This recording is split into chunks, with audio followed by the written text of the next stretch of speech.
Welcome to In Her Image, a podcast where we seek and celebrate our Mother God through scripture, myth, theology, scholarship, and the arts. I'm your host, Meg and today I'm very excited because we have a legendary woman with us, Pam England. Pam England was a nurse midwife and author that you may know of, Birthing from Within, and an ancient map for modern birth. She is a founder of Birth Story Medicine and the first and only birth story school. Through 3 decades of studying ancient myths, being with the Sumerian myth of Inanna, queen of heaven and earth, Pam developed an approach to understanding our life and birth stories through myth and the archetype of initiation. Hello, Pam. Thank you so much for coming and being with us. I'm so excited to have this interview. Thank you, Meg, for inviting me. I'm excited to share. Yes, it's going to be so wonderful. So today you are going to share the story of Inanna, and I'm just so excited about this series that we're putting together about Inanna because the story of Inanna has really affected my life and has been an incredible way for me to find meaning and healing. And I know that she has for your life as well. So why don't you just tell me a little bit of how you came to find Inanna and what that looked like? Sure. Well, about 40 years ago, there was a very short and annotated version of Inanna's descent. I don't know where I read it in a magazine. It may have been in response to a book coming out about her by Diane Wolkstein and Noah Kramer. I'm not sure. But I do remember when I read it, I went, what does this mean? Why do they have such crazy names? What is this all about? And I was kind of like, why can't people just say what they mean? And I was completely unfamiliar with myth and the power of myth, much less that story. So I went on. I was pregnant, I believe. And after my initiatory experience through labor and birth, cesarean birth and kind of birth shock, I was really lost. And I tried to talk to different people, midwives or therapists or ICANN groups, and nobody really understood what my question was, or how to help me understand what just happened to me and who I was because of this experience. And I was very depressed. I cried every day. And in my earnest search for meaning about what happened and how did it happen, one day I had this thought. I said, Inanna. Oh my God, I'm in the underworld. I'm on a hook. I think the way out is to follow in Inanna's footsteps. And I didn't even know what that meant, but that's what I started doing. I started to think about the myth and try to imitate in my life, in my mind, in my process, what she did, what the story meant, and I found the meaning. I found, if you will, some people call it the post-traumatic growth or the logos, the meaning of that gave my life purpose from having that experience, an initiatory experience. And then I started to, just out of curiosity, started looking up the symbols in the myth, and I started learning about how myths work. And when I was flying. Even when I was flying around teaching birthing from within, I was always on the plane reading about mythology or symbology or numerology and Sumer. And how did this myth what did it actually mean when it was given to us? And then I started teaching it to my moms in childbirth class. And then I started teaching it to my students. And I was teaching childbirth mentoring. And I found that everybody related to this story, and it became an inner map of them just as it had for me. Yeah, it is such a beautiful inner map. And I think it is super pertinent to those that are going through a birth journey, but it also can apply to anyone that is just going through a journey of healing and or just the journey of life, because in life we always have to make a descent into the underworld and find our way back up through into life again. And so today we're going to have Pam share the beautiful story of Inanna's descent into the underworld and then her ascent up into normal life again, her life as the queen of heaven and earth. And then we will have another podcast where we go over basically what can we take from this story and that symbolization of the beautiful meanings in this story. So with that said, we're going to dive into that story right now.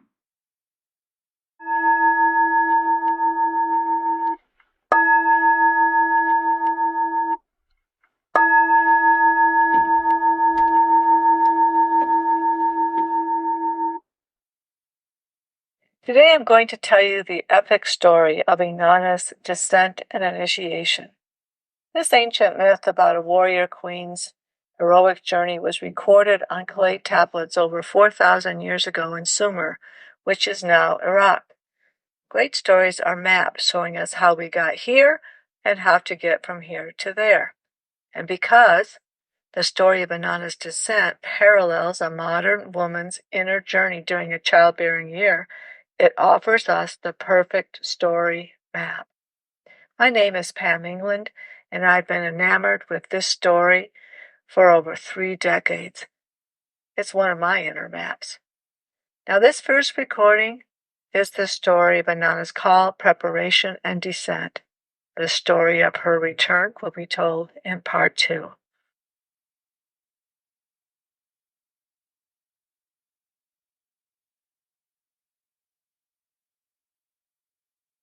Inanna was a woman of power. She was a warrior, a poet, the wife of Dumuzi, and the mother of 2 sons.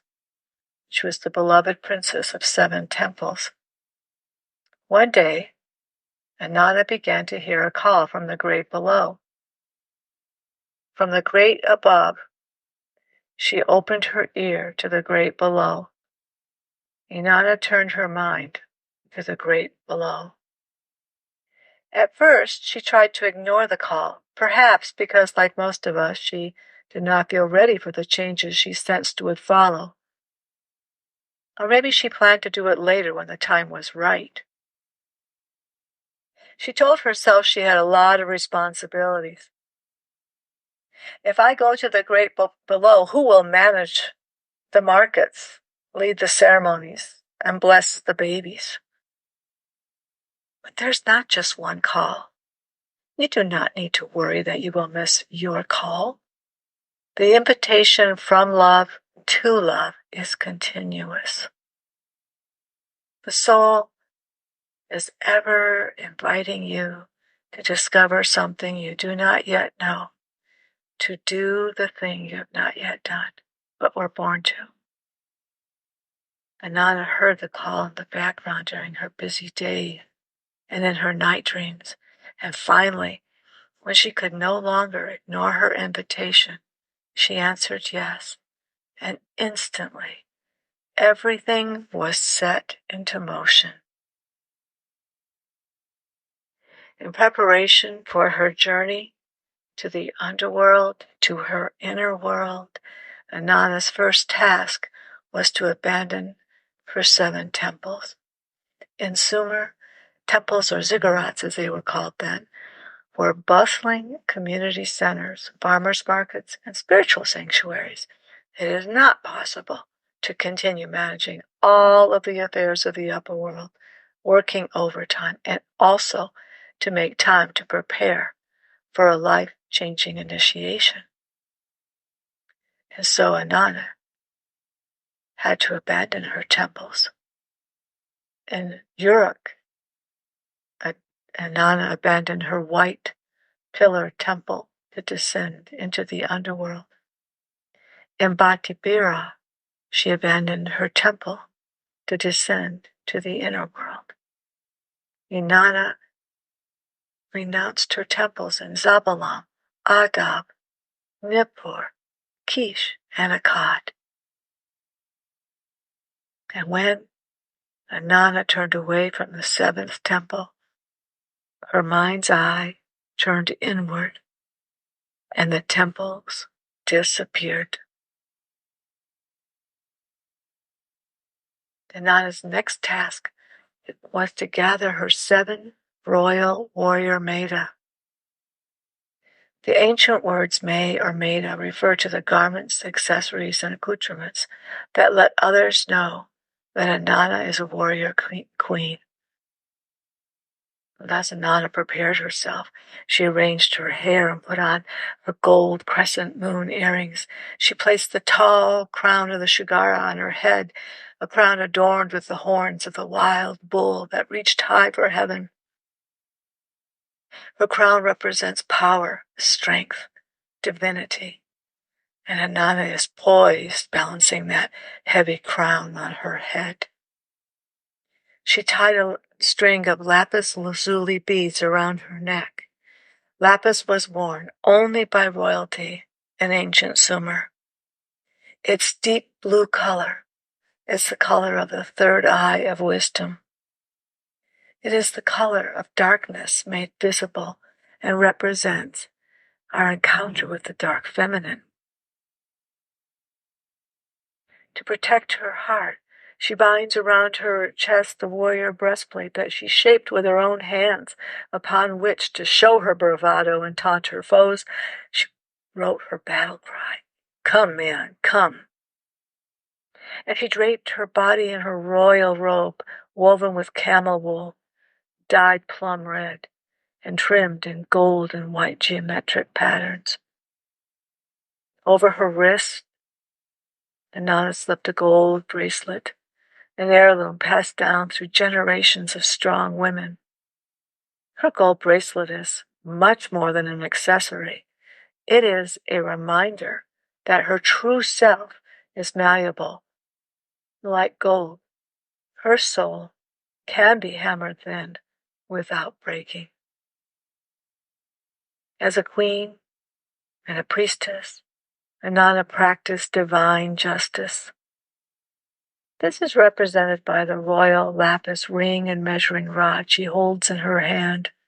It represents her power of discernment and measured wisdom, and her power to rule her attention and awareness.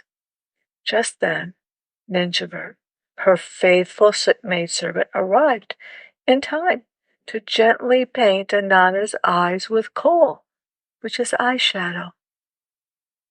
Her maidservant gently applied the blue-black kohl with a carved ivory pen. With each stroke over her left eye, Inanna prayed to see beyond the darkness. And with each stroke over her right eye, he prayed for a glimpse of the Great Mother. Ninjabur is Inanna's faithful maidservant. Her name means Queen of the East. They fought side by side in battle, and now Ninjabur is her confidant, her advisor. And seeing Inanna dressed for a great journey, Ninjabur asked, "Inanna, where are you going dressed like this?" "I am going to the underworld, to the unknown." "What are you thinking, Inanna? You know that no one returns unchanged or unscathed. If something happens to you, I shall feel responsible that I did not dissuade you, because if this descent changes you, our cherished relationship will change. You don't have to do this. Don't take the risk." Inanna listened to Ninjabur's heartfelt pleas to not do the thing that Ninjabur was not called to do herself. Inanna also knew that this journey would take her into terra incognita, into the unknown. And as a warrior, Inanna knew that she could be tested within her last ounce of strength, and that there's a limit to human endurance. So she could not leave finishing her rite of passage to chance. And so she made a plan with Ninjabur. I must go, Ninchuber, and you cannot go with me. And yet, because you care for me so deeply, it is to you I entrust the task of ensuring my return. Watch the sun and the moon, and if I do not return in 3 days and 3 nights, put on your cloth of grieving and beat the drum around the temples. Gather the people to call me back from the underworld. And then go to each of the 3 elders and tell them what has happened until one agrees to rescue me. Knowing that you have my back will allow me to be more fearless in the underworld and to cross thresholds I might otherwise hesitate to cross for fear no one would know to come to my aid. And so it was agreed. Ninchuber returned to her life in Sumer, and Inanna walked away from her life as she had known it. Her initiation begins.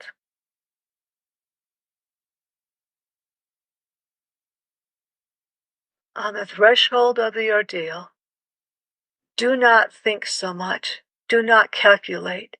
Just begin. Do not hesitate. Begin. Don't look back. Take one step forward and then another. With the preparations complete, Inanna goes to the underworld, her inner world. She enters the unknown. By and by, Inanna comes to a gate. She knocks. A voice behind the gate calls out. It is Bidu, the gatekeeper, whose name means to open in Sumerian. In ancient stories, gatekeepers guard the treasure within, and they prepare and test the initiate on the threshold to ensure she's ready to receive it. So he said, "Who are you?" And she answered, "I am Queen Inanna. I am a warrior, a poet, the wife of Demutsi, and priestess of 7 temples. Let me in." "Ah, not so fast, Inanna. Why have you come to this place from which no one returns unchanged?" "I am answering an invitation." Bidu opens the first gate, and as Inanna steps across the threshold without saying a word, the gatekeeper lifts the crown from her head held high. She protests, "Give it back." Bidu responds, "You will not be needing your tall crown in this place. Trying to balance this crown will just throw you off balance." Inanna, the ways of the underworld are ancient, tried, and true. We do not bargain in this realm. In crossing this first threshold, you have left your ordinary world behind. The rules and decorum of the upper world do not always apply here. With your footprints on the threshold as your signature, you are agreeing to abide in the heart and in the mystery of life and birth. Be on your way. So Inanna follows the path until she comes to a second gate, and she knocks. Bidu asks Inanna again, "Who are you? Why has your heart led you on a path from which no one returns unchanged or unscathed?" And Inanna repeats again that she is a queen, a warrior, a poet, a wife, mother, and priestess of 7 temples. In the same way that a modern woman on this journey in labor might answer Bidu by saying, "I am 39 plus 2 weeks gestation. I am trained in such and such childbirth preparation method. I am informed by the crown of the 7 books I carry on my head. My hematocrit is 37, and I carry this 3-page birth plan. Follow my plan and let me in.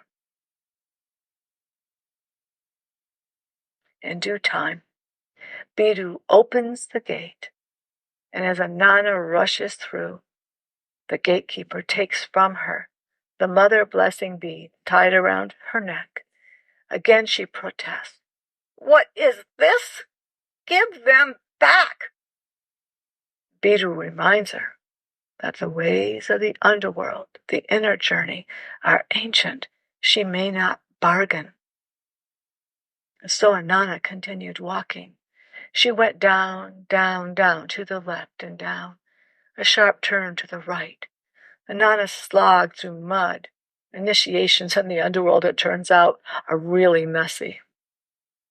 And finally she comes to the 3rd gate. And she knocks. Now, upon their return, initiates describe passing through a gate of great doubt, often a gate of great mercy, often one of despair, and almost always the gate of holy terror before they reach the threshold of infinite love. You may know that you will come to gates and cross thresholds during your initiation, but there's no way of you knowing when the gates will show up, or how many there might be, or in what order the gates will present themselves. It's just not something you can plan for or control.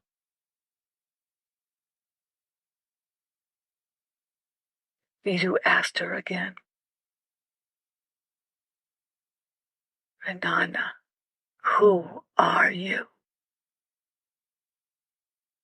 And out of habit, Inanna begins to recite her past. Biddu interrupts her and says, "Don't tell me about your resume in the upper world. Who are you, here and now? Show me." And Inanna, the pilgrim, is slowly beginning to realize that her past accomplishments and assertive demands do not impress Biddu. He has heard it all before, and he is not persuaded, even by her impressive resume. He knows he cannot just unbolt the gate and give her a pass before she is ready. In due time, he opens the gate, and she passes the 3rd threshold. Biddu takes her warrior breastplate and whispers to her, "Unguard your heart, Inanna."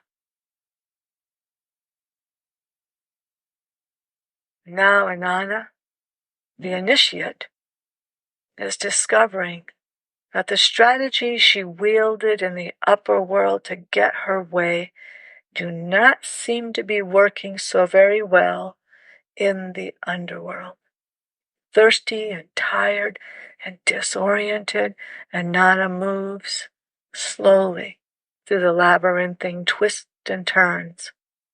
Sometimes the path stretches open and becomes easy for a time, and then a boulder appears, or a stream she must climb over or wade through puddles to keep going. Now there is more than one way to cross thresholds. One may trip over, leap over.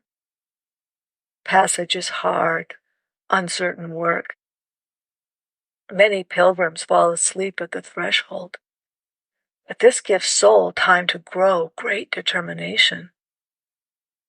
Biddu waits patiently while soul grows in this kind of sleep between worlds. It is part of the rite of passage to pause, to rest, but do not retreat. Rather, let the thing you fear retreat.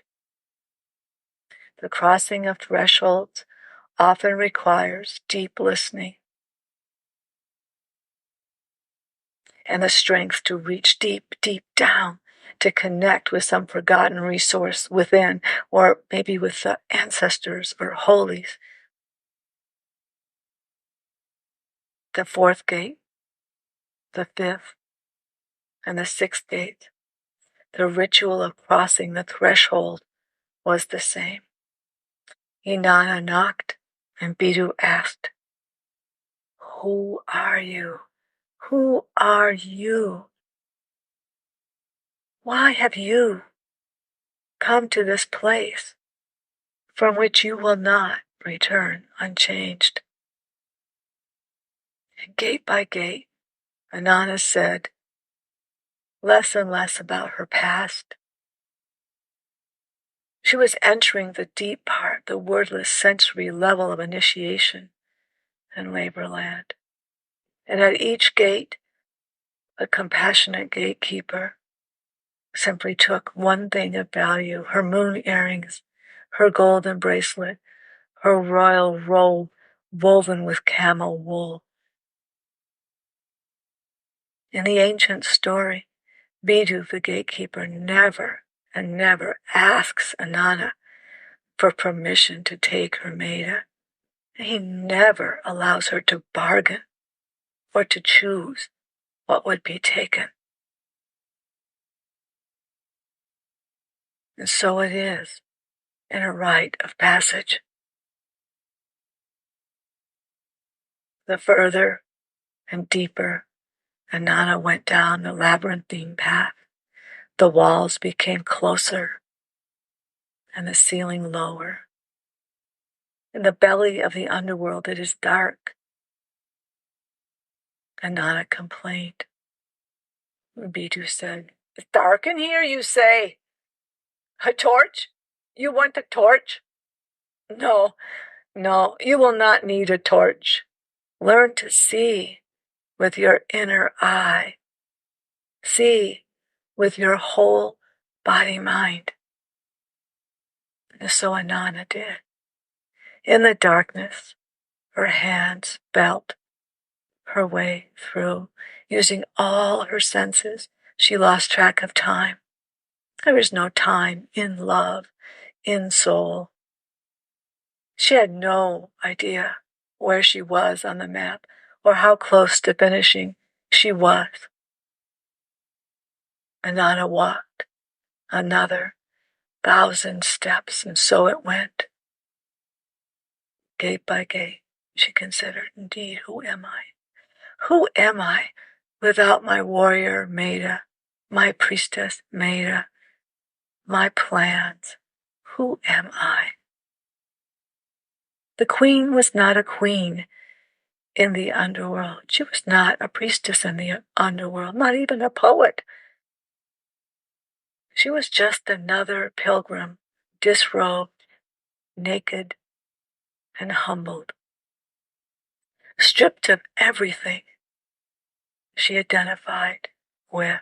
There was one thing that Biddu could not take from her, and that was her fierce determination to know herself, to love herself without condition.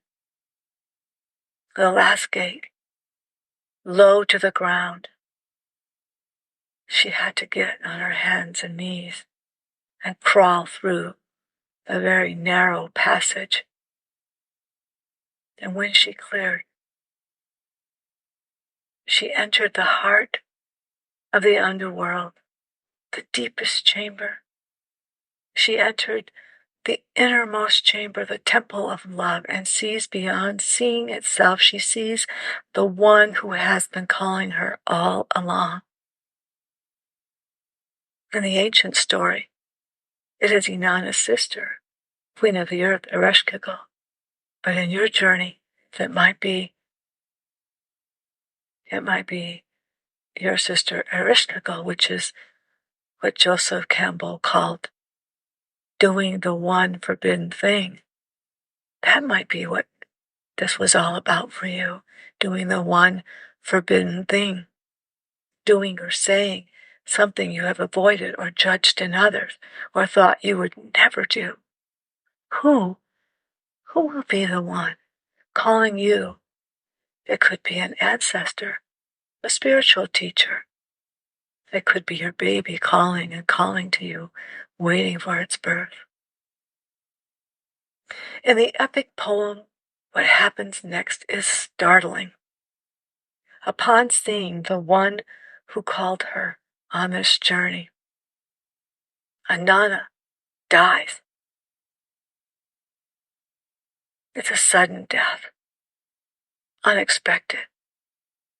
No bargaining again, just dies.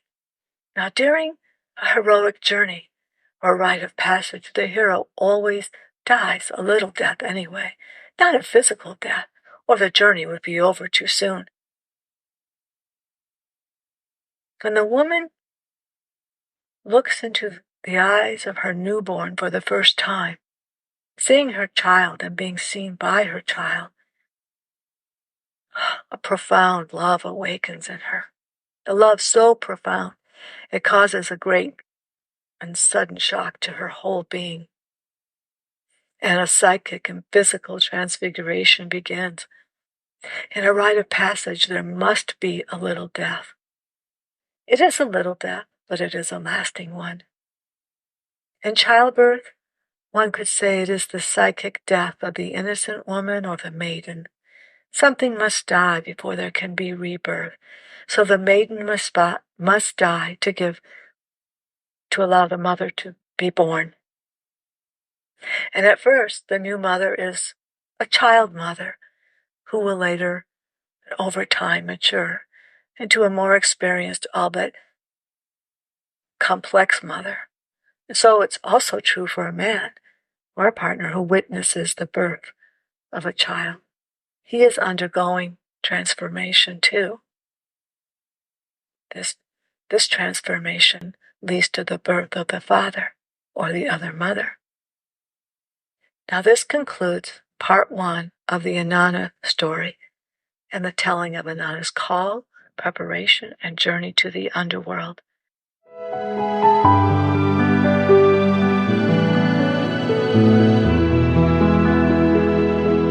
Thank you for listening to this beautiful episode and the story of Inanna's descent into the underworld.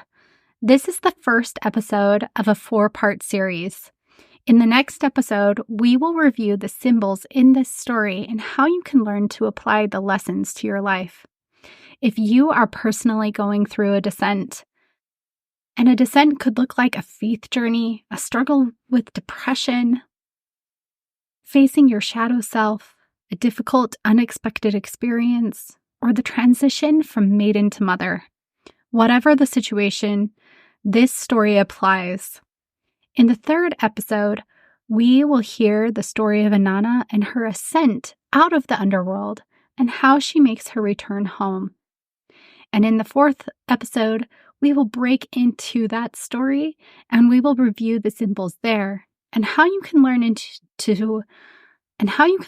to step into your life fully embodied as someone that has faced the goddess of the underworld, someone who's died and been resurrected as a new person with wisdom, having conquered and learned from your experiences. This truly is a map for your journey in a modern-day world where we all have hard things to face. And by facing those hard things, we go through an initiation, and we can come out of that initiation with wisdom and something beautiful to offer the world. I hope that these episodes will help you cope and learn important lessons on your journey of initiation in your experiences. If you have enjoyed this episode, feel free to share it. And if you haven't yet, please leave us a review wherever you listen. If you'd like to support the podcast, you can make a monthly donation at anchor.fm/inherimage. Tune in next time for another inspiring